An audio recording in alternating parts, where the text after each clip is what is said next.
Hey guys, good morning or good afternoon, good evening, wherever you are. For me, it's morning. I'm filming this video at 10:52 a.m. GMT. So let's talk about the Taki clone, and in particular, we're going to focus on the Taki handheld. So to go back a little bit, Taki said there was a delay and he would be providing an update on the 15th. We didn't quite get an update on the 15th, but we have got some updates now. So let's have a look at them.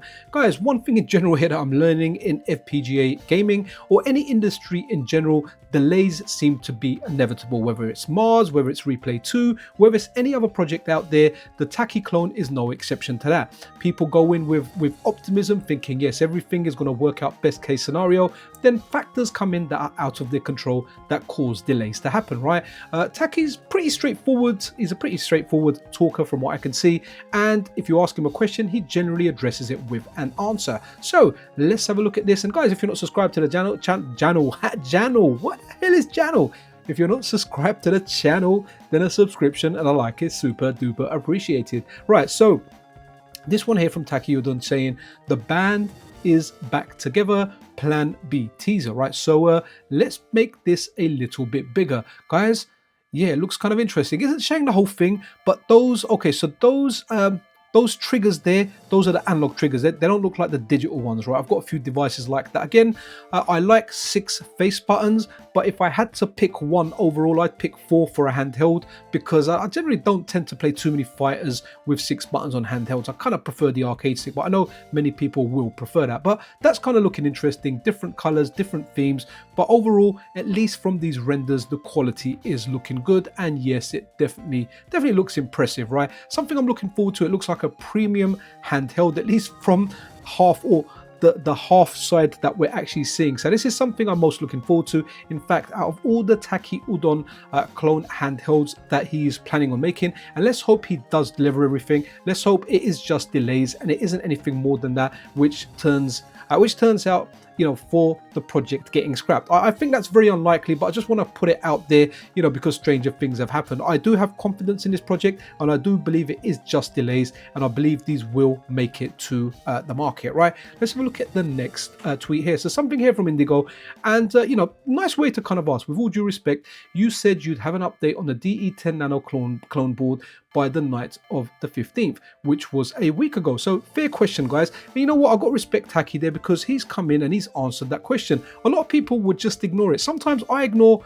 difficult questions on my YouTube channel. I try and answer as many as I can, but some of them you just have to let go. But he's come in and he's answered. I have nothing constructive to say. I should have been able to have a clear date on the 15th. I can only wait. So, you know, fair enough, right? And that is fair enough. Taki's kind of giving an answer there. Maybe there's factors that are out of his control and there's nothing much to give out there, right? I mean, you could have just said, look, guys, I haven't got an update. There's more delays. Just wait a little bit. But either way, at least he's kind of addressing the issue when asked directly about it. Next tweet here. So this is, again, talking more about, in particular here, the handheld, right? Which I'll say again, I'm so looking forward to it, especially with those little teaser screenshots we've seen. It looks very, very good. So Bones here says, any chance this will have RTC for the Game Boy Color, Game Boy Advance cores? MiSTer can do RTC with an internet connection, but a portable would be better suited with a RTC board for offline use. And Taki replies, it has RTC, right? It's not a feature I use a lot, but I know a lot of people like it, especially like for the Pokemon games. Maybe I'll find something I can actually use it for, but I'm excited when you guys are excited, right? I don't have to love something, but I love the fact that you guys love it, right? So a question here as well from Sirok. Okay, I butchered that completely. I didn't even try hard enough. Let's go. Please have the D-pad above the left stick. And Taki answers, the D-pad is on top for both plans. Okay, so that sounds interesting, right? Because sometimes the D-pads are put in awkward places and the analog stick is given priority, right? In a lot of handhelds, a lot of retro-based handhelds as well. So that's good news if that's where you want your stick. Generally, I've been okay with weird D-pad placements and I found it comfortable where others haven't, but it's what serves the most people best, right? So Carlos Daniel here says, does it have a snack port?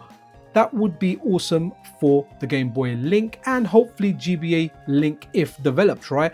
And Taki replies, it has pogo pins on the bottom for IO expansion app and accessories, right? So again, theoretically, everything sounds amazing. Can't wait to actually see this hit market. Can't wait to get one in my hand so we can test this thing out, man. I'll just be happy to have a handheld MiSTer, to be honest, that can play all the calls that I can play on my MiSTer, TV unit.